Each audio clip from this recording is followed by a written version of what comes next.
And these are the things I believe that are stopping Africa from progressing. We don't have a say. The sense about us celebrating independence, I don't know why we celebrate independence, because we are not free. That is my own take. I'm not speaking also on behalf of the government of Sierra Leone, nor am I speaking on behalf of His Excellency the President.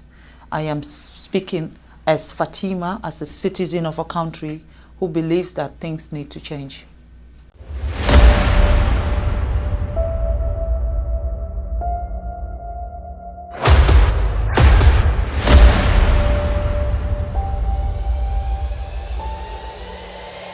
This is the journey to One Africa.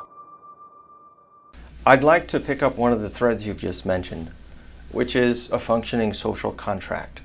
That is, between the state and its citizens, where a crime is committed, people agree on the policing of that, how you investigate it, how you hold accountable.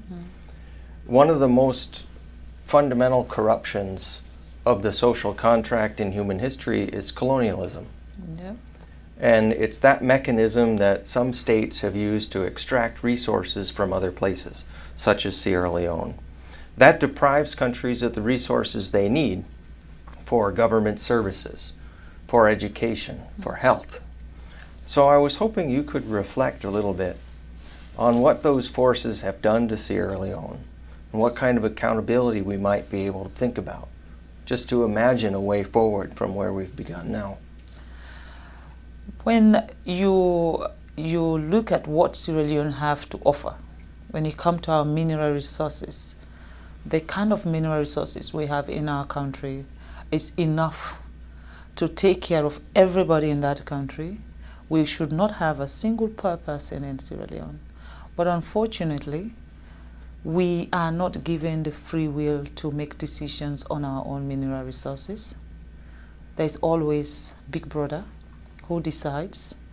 And when you fight and say, no, we are not going to do this, they use the system to stop you. It's either they set you up with the opposition and they'll be supporting the opposition against you from the back, or they cause unnecessary chaos in your country so that you are not able to even govern your own people. They will do things to make you not to be functionable. And of course, any country that don't have peace cannot develop. You have to have peace before you talk about development. I'll give you a simple example about Sierra Leone. Every mining company that is in Sierra Leone today is owned by a foreigner. Every mining company. If it's not the Chinese, it's the American, it's the British. Our electricity, Bumuna, is run by the British. And we still don't have light. We're looking for light, electricity. If you don't have electricity, how can you talk about education? How can you talk about health facility? How can you talk about improving the infrastructure of your country? We don't have electricity. Now, do we actually even have proper water, pipe-borne water, so that our kids will not be sick?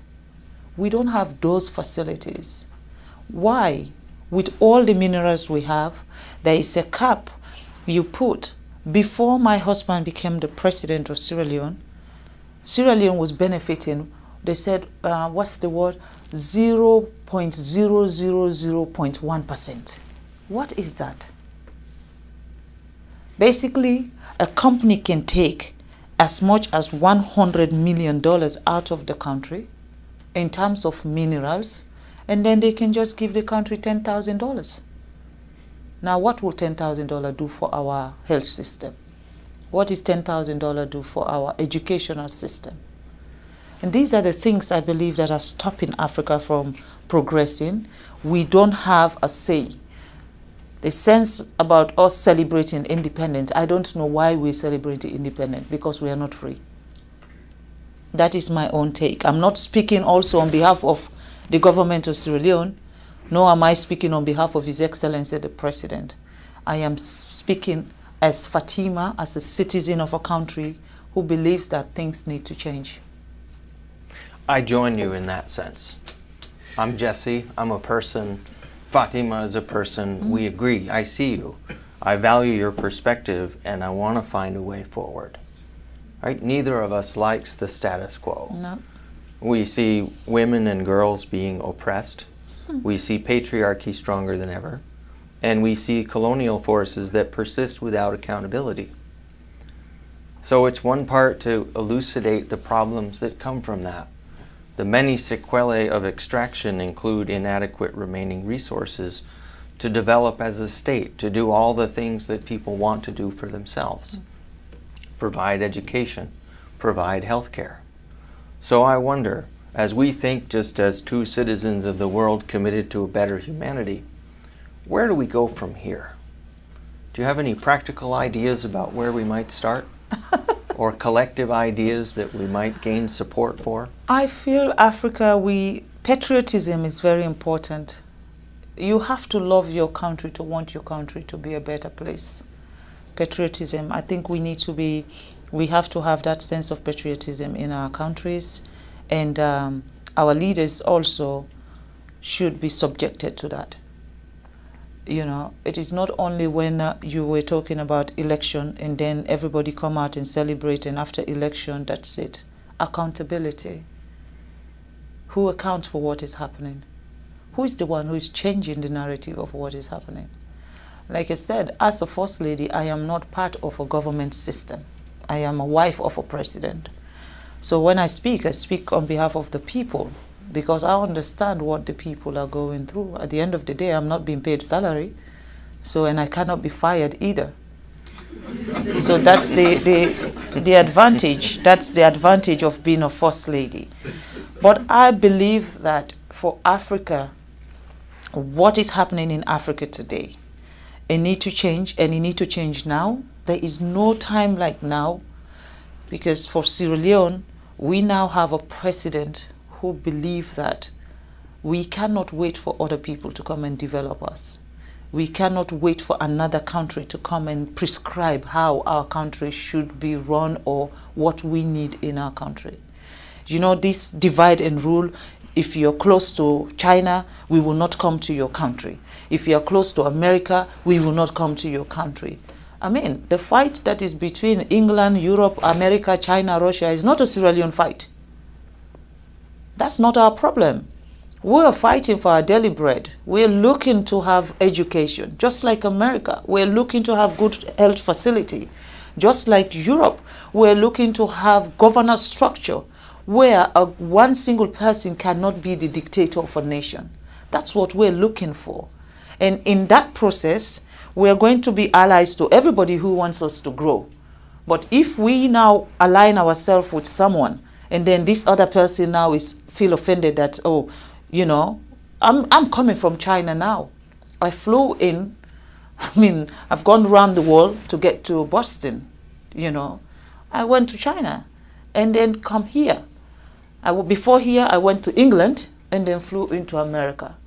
For me, I am not restricted where I should go or who I should be talking to. I am going around the world to see a country that sees Africa not as not just as an ally of what you'll be getting from us, but a country that sees Sierra Leone as partners and treat us with respect.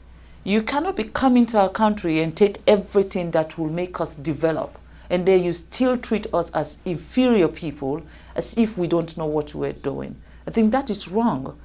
You know, we're looking for partners that value us.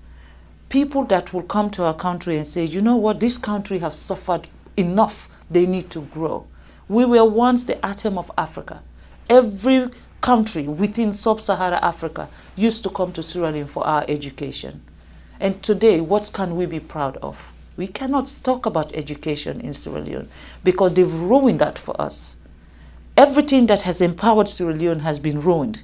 And now we have a leader who wants to fix everything. There is a problem.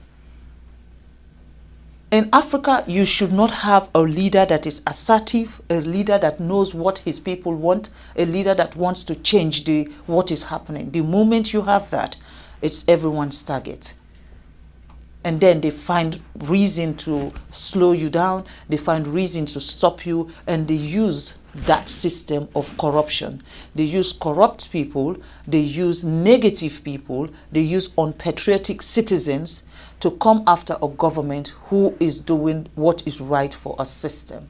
I think we need to address those issues. Unfortunately, I don't know I'm very good at name calling, but at the moment, I don't know who I should be screaming at.